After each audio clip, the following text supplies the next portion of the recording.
Hi vlog! Welcome to me guys! Charot! Ngayon pala yung unang araw ng campaign namin sa Team Rose Palad. Team Violet po kami dyan. Ayan po lahat yung mga sumama.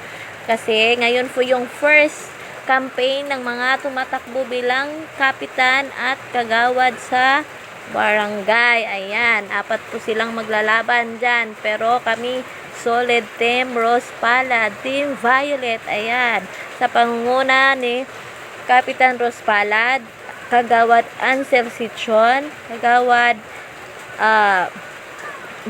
Jason Oson, Kagawad Elvis Atienza, Kagawad Tomas Laksa. Ayan po kaming lahat. Ayan po yung mga kasama namin convoy kaninang umaga.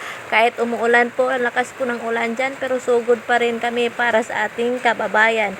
Yan po si dati po siyang kagawad, first councilor. Ngayon po tatakbo po siya bilang kapitan sa aming barangay. Tunay na masipag, matulungin kahit anong oras, kahit anong estado sa buhay, handa po yan tumulong. Ayan po siya, si Kapitan Rose Palad. Suportahan na po mga kabalen.